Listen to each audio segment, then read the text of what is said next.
오늘 우리에게 주신 하나님 말씀 보도록 합시다. 오늘 우리에게 주신 하나님 말씀은 요한복음입니다. 요한복음 1장 41절 한 절 말씀 보도록 합시다. 요한복음 1장 41절 말씀입니다.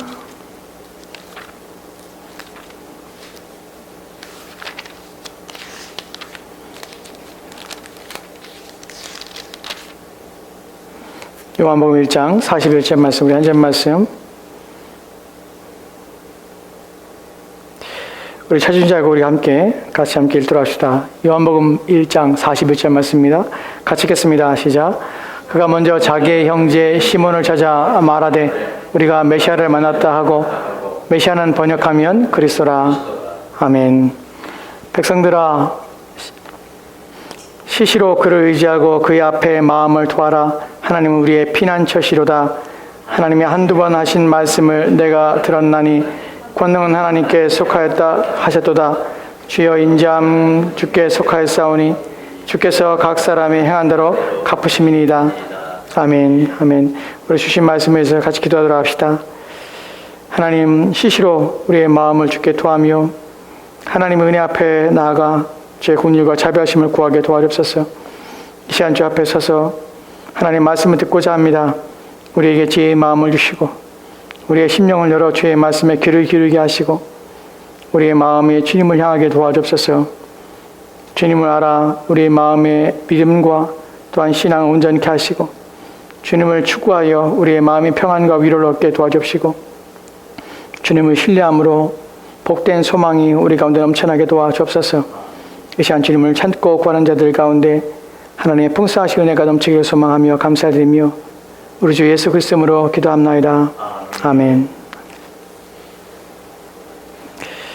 오늘 우리가 살펴볼 하나님 말씀은 사도신경의 5번째 내용입니다. 사도신경의 5번째 내용을 살펴볼 때에 오늘 우리가 살펴볼 내용은 사도신경의 2번째 그룹인 예수 그리스도에 대한 내용입니다. 사도신경은 3개의 구성으로 되어 있다고 말씀을 드렸습니다. 첫 번째 내용은 성부 하나님의 내용들, 두 번째는 성자 하나님의 내용들, 세 번째는 성령 하나님의 내용들입니다. 오늘 두 번째로 성자 하나님의 내용들 가운데 그 첫 번째인 그 외아들 우리 주 예수 그리스도를 믿사오며 믿사오니 라는 말씀입니다. 이 말에 담겨져 있는 의미가 무엇일까요? 우리는 이 내용을 고백할 때에 무엇을 믿는다고 하는 것일까요? 여러분, 우리는 이 내용을, 두 번째 내용을 볼 때에 그 외아들 우리 주 예수 그리스도를 믿습니다 라는 말을 할 때에 믿는다는 것이 무엇을 믿냐면 우리 주 그 외아들 하나님의 하나님의 아들이 계시고 그분은 홀로 한 분이신 독생자이신 아들이시며 또한 그분은 주이시며 또한 예수시며 또한 그리스도라는 것을 믿는 것입니다. 우리는 주 예수 그리스도를 믿사오며라는 말을 좀 분해해서 그리고 그것을 잘 설명해서 여러분에게 말씀드리면 이런 의미입니다. 예수는 그리스도이심을 믿습니다라는 것이, 예수님이 누구냐면 그리스도라는 것이, 그것을 우리는 믿는다는 것입니다. 여기에는 그리스도라는 의미가 무엇인지를 알아야 된다는 것입니다. 여러분, 예수님이 그리스도라는 사실은 예수님의 이름이 또 다른 이름을 가지고 있다는 것이 아닙니다. 예수라는 것은 이름입니다. 그러면 그리스도라는 것은 그에 대한 또 다른 칭호입니다. 즉 우리가 믿는 것은 예수님이지만 그분이 그리스도이심을 우리는 믿어야 합니다. 나는 예수를 믿지만 그분이 그리스도임을 믿지 않습니다라고 말한다는 것은 오류가 있다는 것이, 신앙이 잘못됐다는 것이, 우리는 예수님이 그리스도이심을 믿는 것이, 그렇기 때문에 그리스도라는 것이 무엇인지를 모른다면 나는 예수님이 그리스도이심을 믿습니다, 나는 예수 그리스도를 믿습니다 라는 말의 의미가 전혀 의미가 없게 되는 것입니다. 그럼 그리스도라는 말이 무슨 의미입니까? 성경에 이런 구절들이 있는데요. 마태복음 10절 16절 말씀에 이렇게 말씀하고 있습니다. 주는 그리스도시요 살아계신 하나님의 아들이십니다라고 말씀하고 있습니다. 여기서 베드로의 고백 속에서 주는 그리스도라는 표현을 씁니다. 그냥 나는 예수님께서 주님이십니다 라고 믿는다고 말하는 것이 아니라 주는 그리스도심을 믿습니다. 그리고 그가 하나님의 아들이심을 믿습니다. 살아계신 하나님 믿습니다. 이런 고백을 하고 있는 것이에요. 즉 우리의 고백 속에서, 베드로의 고백 속에서도 분명하게 요구하고 있는 것이 뭐냐면 예수는 그리스도란 사실을 분명히 고백하며 이것을 요구하고 있다는 것이에요. 우리는 예수를 믿지만 예수를 믿는 것으로 그치는 것이 아니라 그분이 그리스도이심을 함께 믿는 것이에요. 즉 그리스도라는 이 칭호가 가지고 있는 의미가 중요하다는 것입니다. 이것이 우리가 믿는 믿음의 고백이요 또 믿음 안에 담겨져 있는 것이에요. 그렇다면 그리스도라는 의미가 무엇인가 하는 것을 생각해 봅시다. 성경에서 그리스도라는 의미는 이런 뜻입니다. 그리스도라는 것은 기름 부음을 받은 자란 뜻이에요. 기름 부음을 받은 자, 즉 기름 부었다는 거죠. 그에게 기름 부었다는 것을 상징합니다. 여기서 오늘 우리가 읽었던 요한복음 1장 41절 말씀에는 이렇게 설명하고 있습니다. 이 부분을 다시 한번 함께 읽도록 합시다. 같이 읽겠습니다. 시작. 그가 먼저 자기의 형제 시몬을 찾아 말하되 우리가 메시아를 만났다 하고, 메시아는 번역하면 그리스도라. 가로친 부분에서 메시아는 번역하면 그리스도라 말합니다. 여기서 형제 시몬을 찾아 베드로를 찾아서 말하는 것입니다. 베드로에게 말하는 내용이 무엇입니까? 우리가 메시아를 만났다 합니다. 우리가 예수를 만났다고 말하지 않습니다. 다른 것에 대해 말하지 않습니다. 그가 말하기를 메시아를 만났다 말하는 것이에요.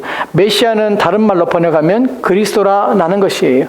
이처럼 우리가 만난 대상이 누구인가? 우리가 만난 자가 가지고 있는 그 칭호가 무엇인가 하는 것을 중요하게 여겼다는 것이에요. 그래서 예수를 만났다 이런 표현보다는 우리가 메시아를 만났다, 그리스도를 만났다고 표현하는 것입니다. 메시아나 그리스도나 같은 말입니다. 근데 왜 다르냐면 이것이 하나는 히브리어고 하나는 헬라어이기 때문에 다른 것이에요. 다음에 보면 헬라어와 히브리어의 내용들이 이렇게 메시아라고, 위에 있는 것이 히브리어입니다. 메시아라는 단어이고요. 아래쪽은 헬라어입니다. 크리스토스라고 헬라어로 기록됩니다. 이것이 두 개가 같은 의미를 가지고 있지만 각기 히브리어와 헬라어이기 때문에 의미는 같지만 각기 다르게 다른 단어로 부르게 되는 것입니다. 그러면 메시아라는 것이, 구약에서 메시아라는 것이 어떤 의미를 가지고 있는가, 기름 부음을 받았다는 것이 무슨 의미인가 하는 부분을 살펴봅시다. 왜냐하면 우리가 그리스도라고, 예수님께서 그리스도라고 믿는다고 한다면 그분이 그리스도라는 것이 무슨 의미인가 하는 것을 우리가 알지 않는 한 그분이 그리스도라는 것이 우리에게는 아무 의미 없다는 것이에요. 즉 그분이 그리스도라면 그 그리스도의 의미, 그리스도가 가지고 있는 것이 무엇인가 하는 것을 알아야 우리는 그분이 그리스도구나 라는 것을 알게 된다는 것이에요. 그래서 그리스도라는 것을 이제 살펴볼 것입니다. 성경에서 그리스도라는 것, 메시아라는 것을, 메시아가 어떤 의미를 가지고 있는지 살펴볼 때 기름 부음을 받는다고 말씀을 드렸습니다. 성경에는 몇 가운데 기름 부음 받는 장면들이 나옵니다. 이 부분을 먼저 살펴보도록 하겠습니다. 첫 번째 출애굽기 28장 41절 말씀에는 이렇게 기록되어 있습니다. 같이 읽도록 합시다. 시작. 너는 그것들로 내 형 아론과 그와 함께한 그의 아들들에게 입히고 그들에게 기름을 부어 위임하고 거룩하게 하여 그들이 제사장 직분을 내게 행하게 할지며. 아멘. 빠르게 몇 구절들을 살펴볼 것이에요. 여기서는 제사장을 세울 때에 대제사장을 세우거나 대제사장을 세울 때 여기에 머리에 기름 붓습니다. 기름을 부어 위임하는 것이에요. 사람에게 기름을 붓죠. 기름 부음 받은 자가 되는 것이에요. 누가? 대제사장이에요. 근데 이 제사장이 하는 일은 무엇입니까? 본문에 보면은 그들이 제사장 직분을 내게 행하여 합니다. 누구에게요? 하나님을 위하여 행하는 것이에요. 이 기름 부음 받는 것에서 여러분이 아셔야 첫 번째 내용은 뭐냐면 이 직분을 받는 목적이 무엇이냐면 하나님을 위하여 하는 것이에요. 하나님을 위하여, 하나님의 일을 하기 위하여 일을 하는 것이라는 사실을 기억하십시오. 그리고 첫 번째 받은 사람은 대제사장이에요. 두 번째 내용이 있습니다. 사무엘상 16장입니다. 3절 말씀에는 이렇게 기록되어 있습니다. 같이 읽겠습니다. 시작. 이새를 제사장에 청하라. 내가 내게 행할 일을 가르치리니 내가 내게 알게 하는 자에게 나를 위하여 기름을 부을지나. 아멘. 여기서도 기름을 부으는 장면이 나옵니다. 근데 여기서는 또 다른 사람이죠. 이새의 아들에게 기름 부어요. 이새의 아들이 누굽니까? 다윗에게 기름을 붓는 것이에요. 다윗에게 기름 붓는데 기름 부음 받는 장면 속에서 우리가 알게 되는 것은 그를 왕으로 삼기 위하여 기름 부음을 받는 것이에요. 여기서 또 다른 중요한 내용이 하나가 있는데 무엇이냐면 내가 내게 알게 하는 자에게 나를 위하여 기름 부음 받는 것이에요. 누구를 위하여? 하나님을 위하여 기름 부음 받는 것이에요. 아까도 대제사장이 기름 부음 받을 때 누구를 위하여? 나를 위하여 기름 부음 받는 것이에요. 왜 이 일에 집중하게 되냐면 그리스도라는 것은 기름 부음 받는데 첫 번째 대제사장이 기름 부음 받았고 왕으로 세워진 자가 기름 부음 받았습니다. 근데 이들은 무엇하는 자냐면 하나님을 위하여 기름 부음 받아서 하나님 일을 하는 자들이라는 사실이에요. 이 사실이 그리스도라는 이름이 가지고 있는 내용들입니다. 근데 성경에 사람만이 기름 부음 받는 것이 아니었습니다. 또 다른 기름 부음 받는 내용이 나오는데 출애굽기입니다. 출애굽기 40장 9절 말씀에는 이렇게 기록되어 있습니다. 같이 읽겠습니다. 시작. 또 관유를 가져다가 성막과 그 안에 있는 모든 것에 발라 그것과 그 모든 기구를 거룩하게 하라. 그것이 거룩하리라. 아멘. 성막에서 사용되는 도구들에게 기름을 성막과 그 안에 있는 모든 것들에 발라라 합니다. 무엇을 바릅니까? 관유를 바르는 것이, 거룩한 기름을 바르는 것이. 성경에서 발라라고 표현됐지만 이 단어는 앞에 우리가 살펴봤던 출애굽기에서 살펴봤던 대제사장을 세울 때나 사무엘상에서 살펴봤던 왕을 세울 때에 왕을 세울 때 기름 부었다는 단어로 사용됐다는 단어와 동일한 단어입니다. 근데 이것도 또한 붓다는 의미가 사용되고 또한 바르다는 의미로 또 해석이 가능합니다. 즉 동일한 단어예요. 즉 여기서도 다르게 해석하면 관유를 가져다가 성막의 그 안에 있는 모든 것에 부어라는 의미로 해석되는 것이다. 기름을 붓는 것이에요. 이것을 붓는 이유가 무엇입니까? 그것을 거룩하게 하기 위한 것이에요. 하나님을 위해서 사용되기 위해서 구별시키는 것이에요.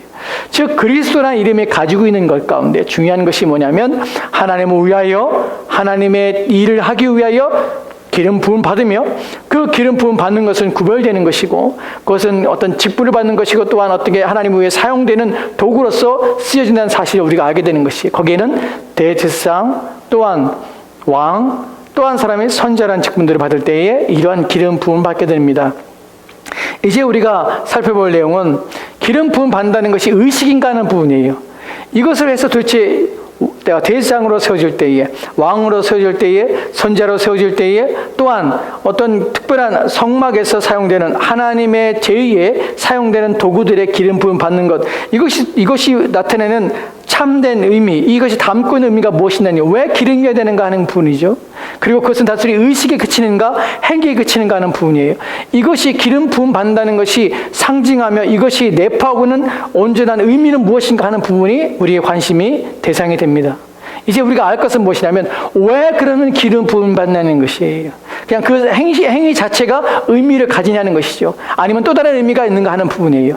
여기에 성경은 기름 부음 받는다는 행위 자체가, 의식 자체가 의미가 있는 것이 아니라 야 이런 행위를 하니까 이것은 이런 의미를 가지고 있어. 그냥 왕이 되는 거야, 대제사장이 되는 거야, 나누고 말하는 것이 아니라 그 기름을 붓는 장면 자체가, 그 행위 자체가 가지고 있는, 상징하고 있는 내면의 의미가 있다는 사실을 성경이 말하고 있다는 것이, 그래서 이것은 특별합니다. 이 의미는 의식이 아니에요. 어떤 실제적으로 일어난 사건들을 암시하며 그것을 표현하며 상징하고자 하는 것이에요. 의식은 그 내면의 내용들을 상징할 뿐입니다. 그러면 그 내면의 진실로 기름 부음 받는 것이 상징하는 것이 무엇인가 하는 것이, 그것이 참으로 그 내면에 가지고 있는 뜻이 무엇이냐는 것이죠. 이 부분을 성경에 살펴볼 때 이사야서 61장 1절 말씀에 이렇게 기록되어 있습니다. 같이 읽겠습니다. 시작. 주 여호와의 영이 내게 내리셨으니 이는 여호와께서 내게 기름을 부으사 가난한 자에게 아름다운 소식을 전하게 하려 하심이라. 나를 보내사 마음이 상한 자를 고치며 포로된 자에게 자유를, 갇힌 자에게 노임을 선포하며. 아멘. 이사야서 61장 1절 말씀에서 첫 번째 구절이 뭐라고 말하냐면 주 여호와의 영이 내게 내리셨으니 라고 말합니다. 주 여호와의 영이라는 것은 성령님 말합니다.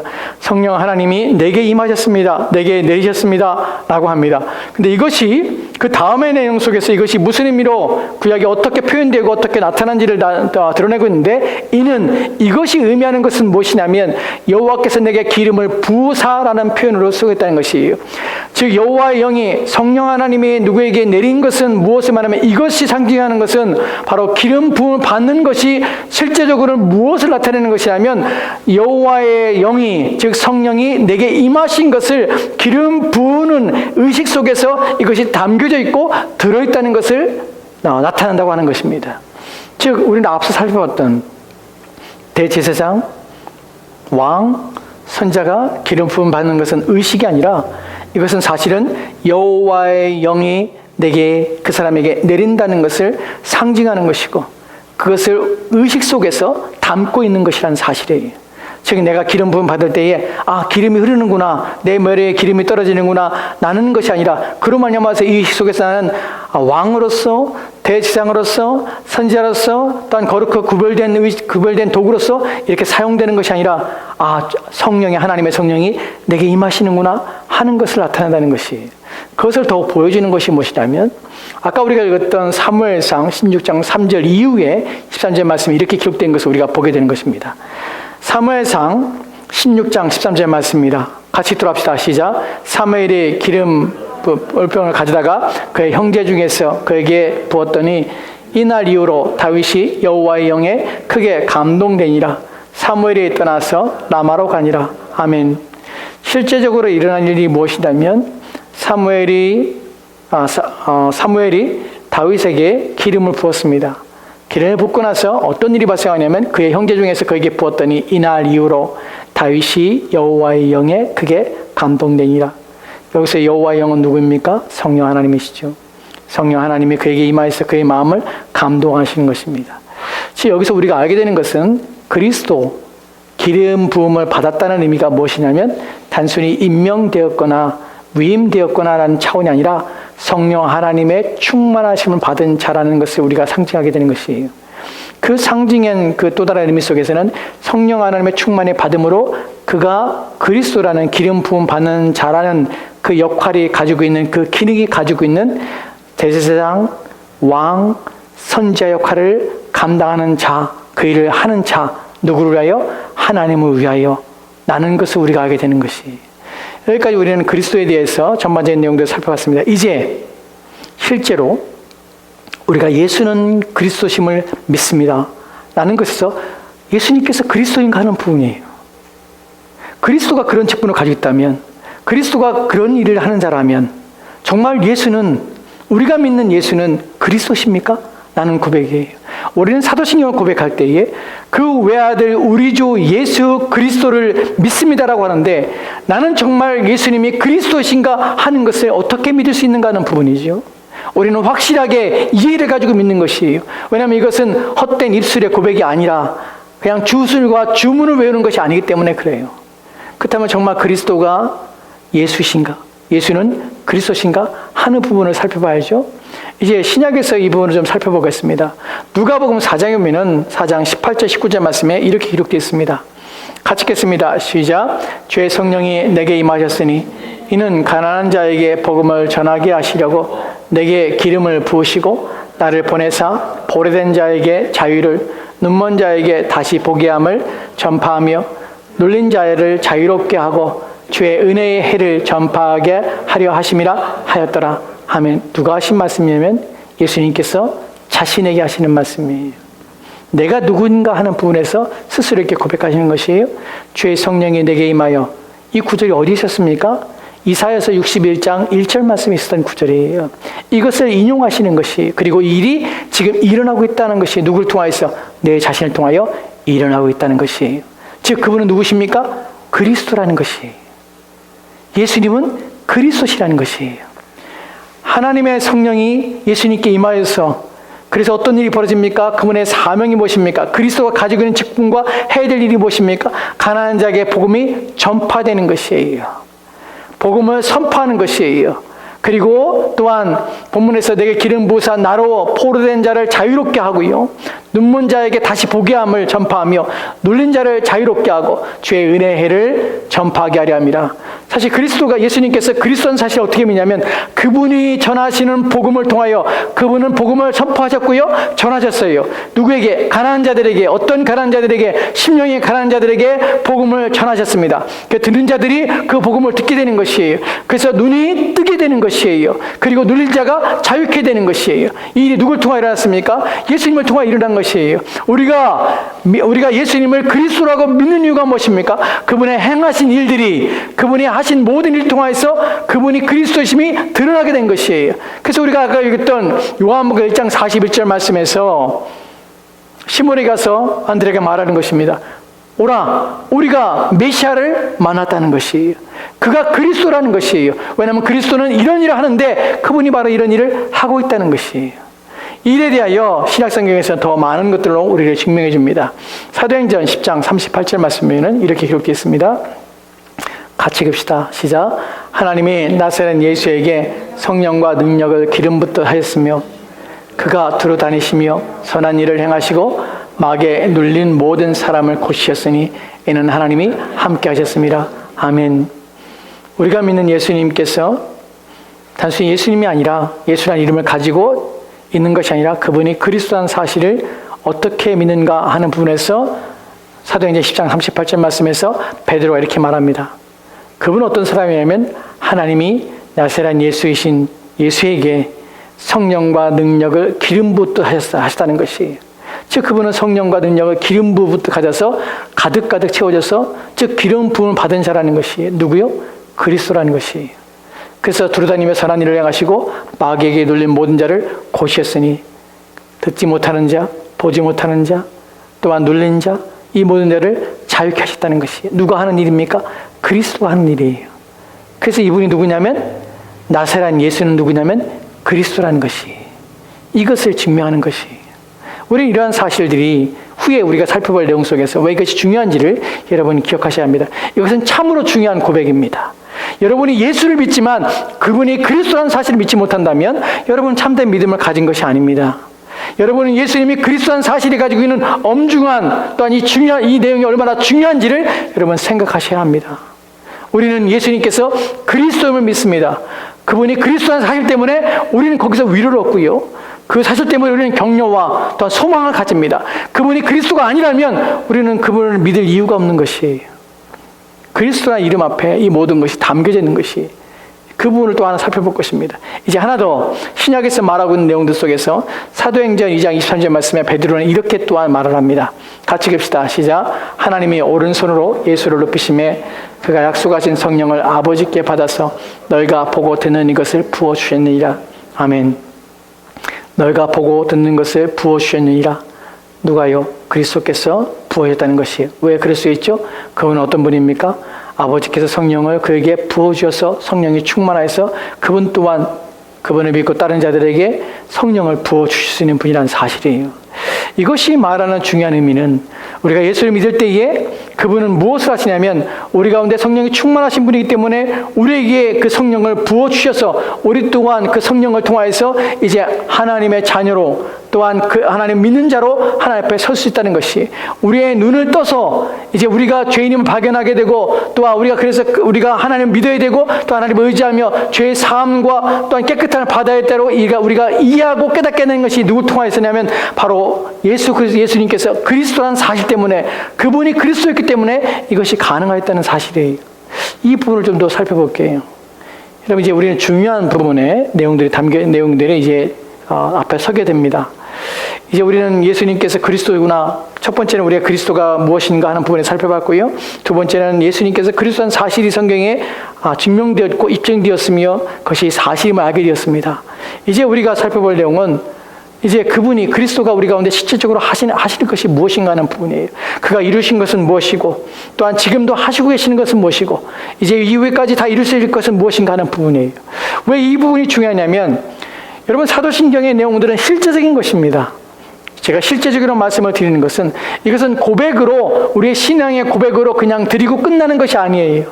실제적이란 말은 이것이 실제 나의 삶에서 일어나는 일들이고 실제적으로 믿는 자들 가운데 역사하는 일들이고 실제적으로 그들의 삶에 영향을 끼치는 일이라는 사실이에요. 이것 때문에 우리는 사도신경을 고백하며 이것이 나의 믿음입니다. 내가 이것을 믿습니다. 라고 고백하는 것이에요. 그것이 저와 여러분의 믿음입니다. 사도신경은 무엇을 말하고 있습니까? 사도신경은 우리의 믿음을 말하고 있습니다. 나는 믿는 것이 이것입니다. 이것을 믿고 있고 이것이 사실임을 확신합니다. 라고 하는 것이 사도신경이에요. 믿음의 모든 근원과 믿음의 모든 내용들을 함축하고 있는 것이 사도신경입니다.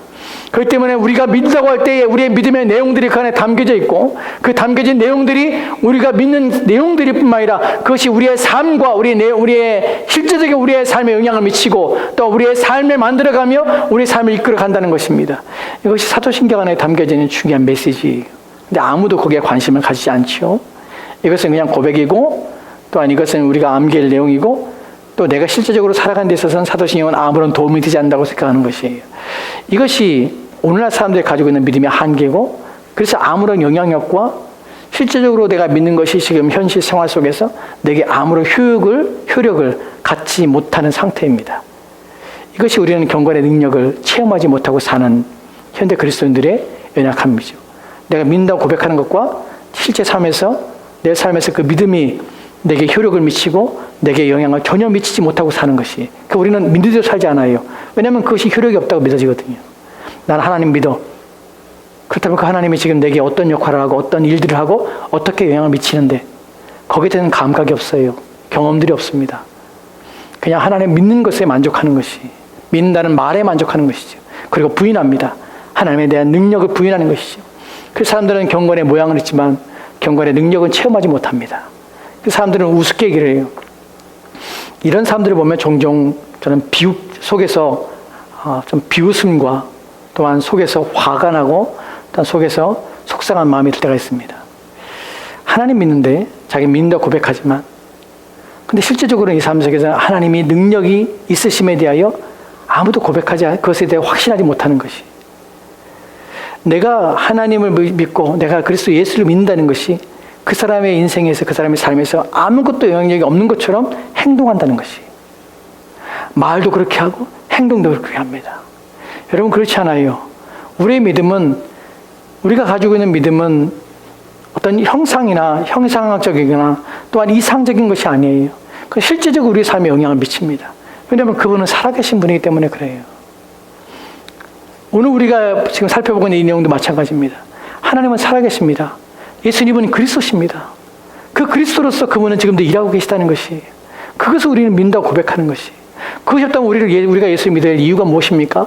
여러분이 교회에 나와서 신앙생활하며 여러분들이 하나님을 예배하며 하는 이유가 무엇입니까? 그분이 실제적으로 내 삶에 영향을 미치지 못한다면 우리가 예수를 믿어야 될 이유가 무엇입니까? 그분이 내 삶 속에 간섭하지 않는다면, 실제적으로 어떤 역할, 어떤 일들을 행하지 않는다면 내가 그분을 두려워야 될 이유가 무엇입니까? 우리가 시편에 말하는 것처럼 그가 눈이 있어도 보지 못하며 그가 입이 있어도 말하지 못하며 그가 능력이 있다 하나 내게 아무것도 못하리라, 내가 행하는 모든 것들 알지 못하리라 라고 말하는 불신자들의 고백처럼 그런 마음을 가지고 있다면 도대체 우리의 예배와 우리가 하나님을 두려워하며 하나님 앞에 바르게 살아야 될 이유는 무엇입니까?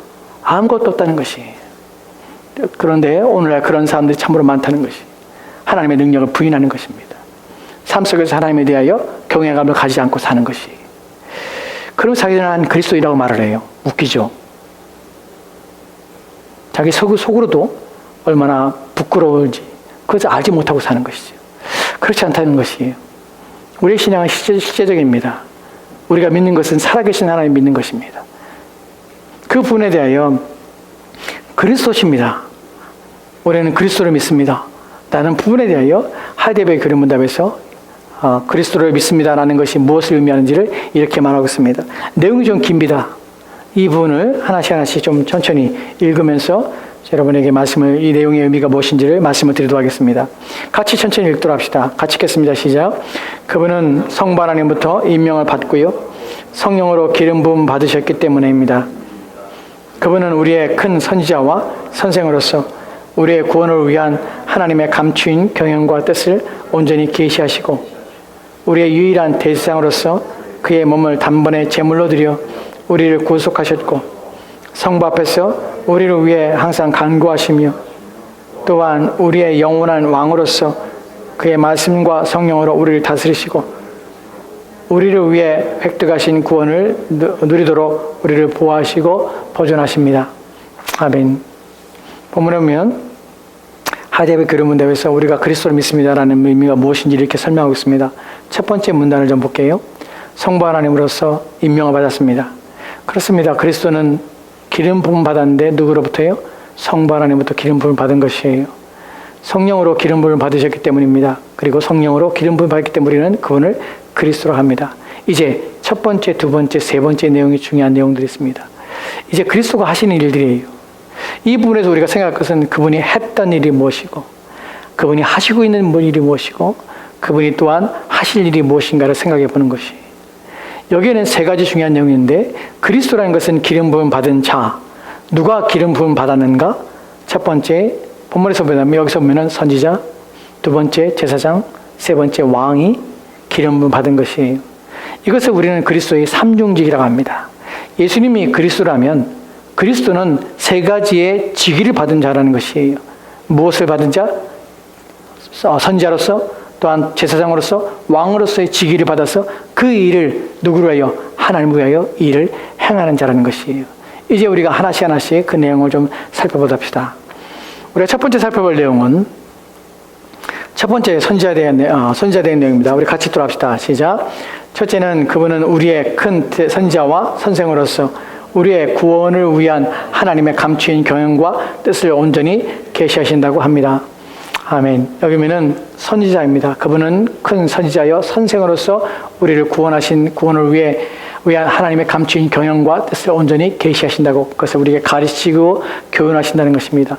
여러분, 선지자라는 것은 대부분 사람들이 선지자 할 때는 예언하는 자라고 생각합니다. 앞에 일어날 일들을 예언하는 것이 선지자라고 생각하지만 사실은 그것은 선지자의 한 부분에 불과합니다. 선지자의 가장 큰 역할은 무엇이냐면 죄를 책망하는 것이에요.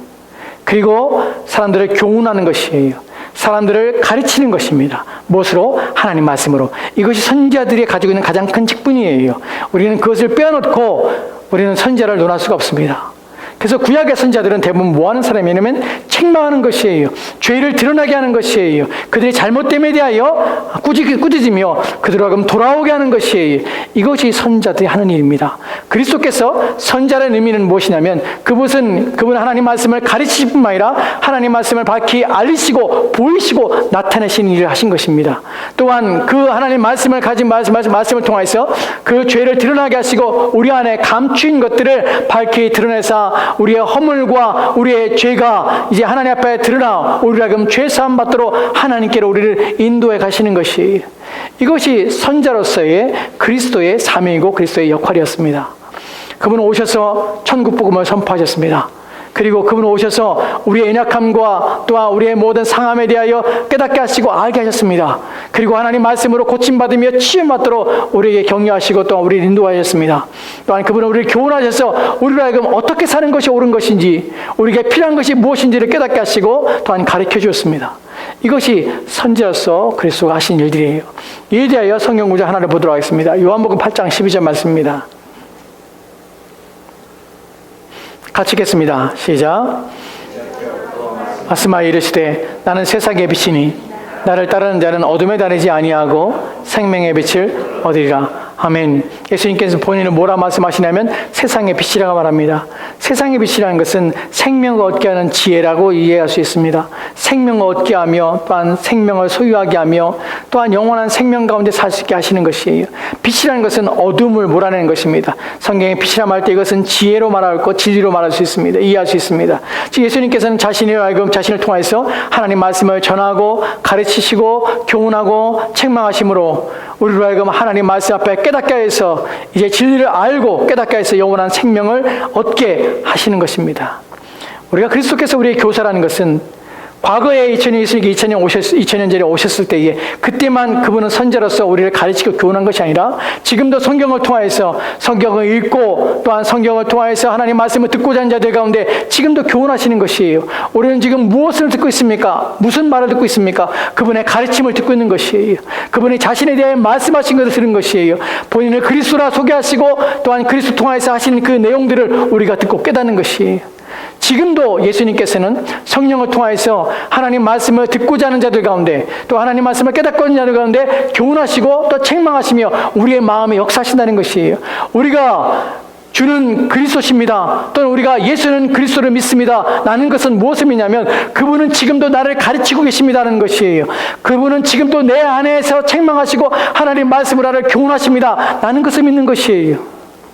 과거에 예수님께 이 땅에 있다는 것을 말하는 것이 아니에요. 그분의 직분이 끝난 것이 아니에요. 지금도 지금도 예수는 그리스도십니다. 지금도 우리 안에 역사하고 계시는 것이에요. 그분은 지금도 선지자로서 그 기능을 자신의 백성들 가운데 행하고 계신 것이에요. 우리는 그것을 믿는 것이에요. 날마다 우리는 그리스도의 그 기능과 역할 속에서 우리의 삶을 유지하며 우리의 신앙을 유지하며 우리의 믿음이 보존되는 것이에요. 왜냐하면 그분이 그리스도로서 우리 가운데 일하고 계시기 때문에 그래요. 우리가 무엇을 깨닫는다면 그것은 그리스도가 그 직분을 우리 가운데 행하고 있기 때문에 그래요. 우리가 하나님 말씀을 들을 수 있다면 그것은 그분이 그리스도의 사명을 선지자로서의 그 직위를 우리 가운데 실행하기 때문에 그렇다는 것이.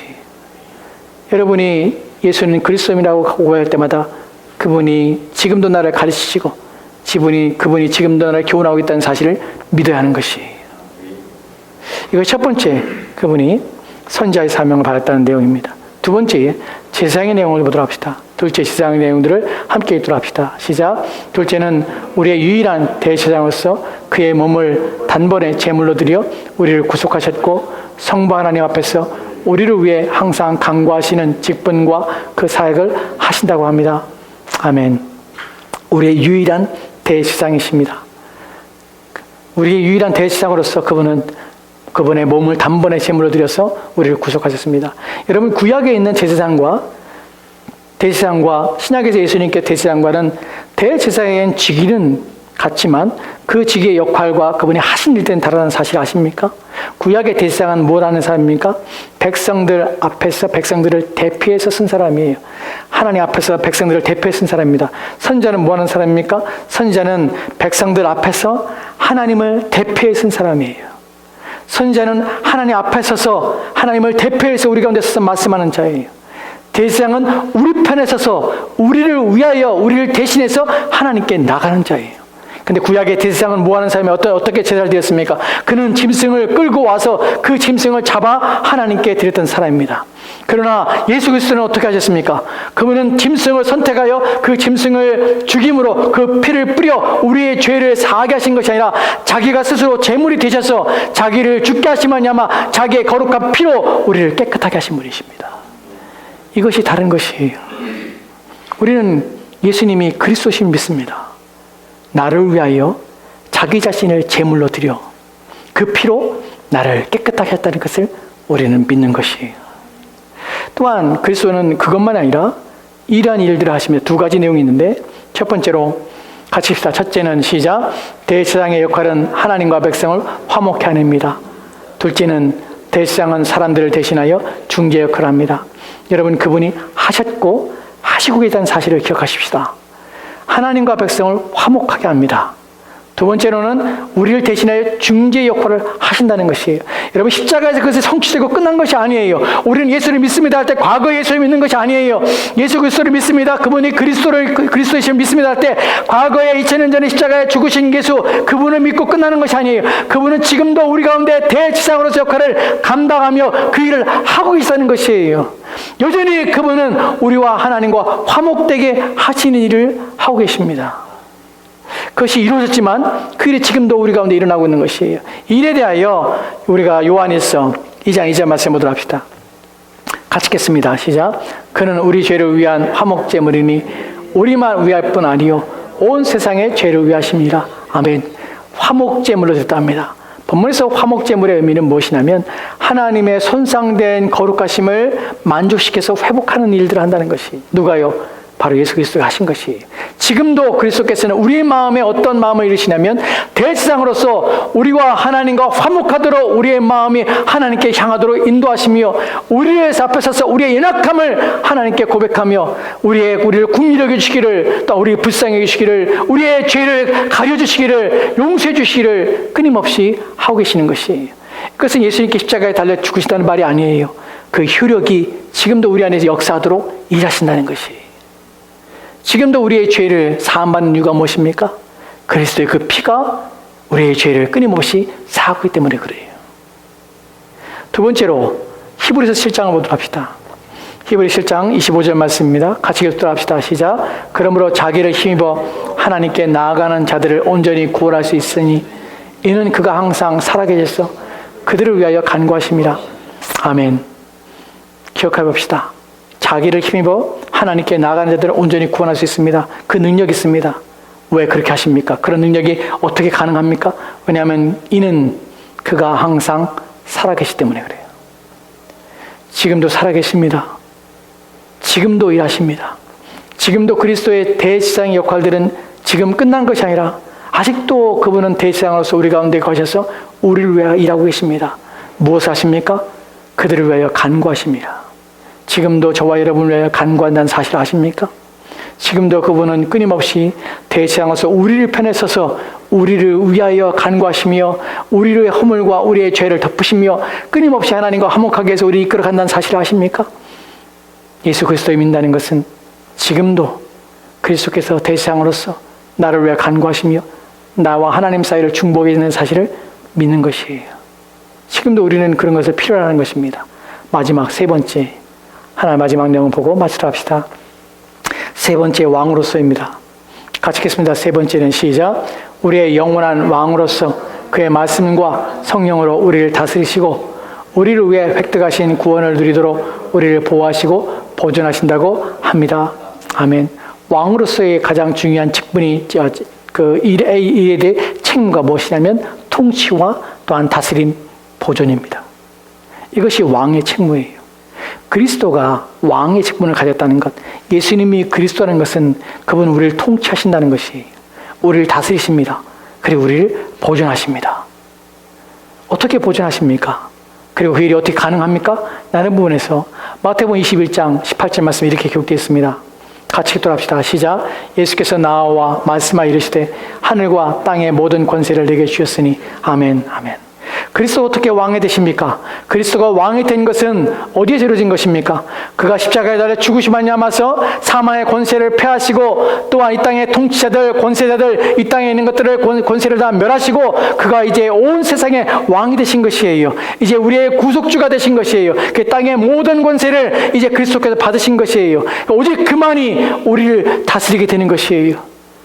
어떻게 그분이 예수가 그리스도이십니까? 그리스도에서 왕의 직분을 어떻게 우리가 시행할 수 있습니까? 왜냐하면 그가 십자가에 죽으심으로 승자하셨기 때문에, 그래서 그분에게 모든 권세와 능력이 그분에게 주어졌기 때문에 그것이 가능한 것입니다. 우리는 그것을 믿습니다. 그분의 모든 권세가 그분의 손에 있고 이제 오직 그분만이 이 땅의 유일하신 주인이라는 사실을 우리는 믿습니다. 그것이 그리스도이기 때문에 그래요. 하나 더 마지막으로 고린도서 15장입니다. 15장 24절 25절 말씀, 이 구절이 이렇게 기록되어 있습니다. 같이 읽읍시다. 시작.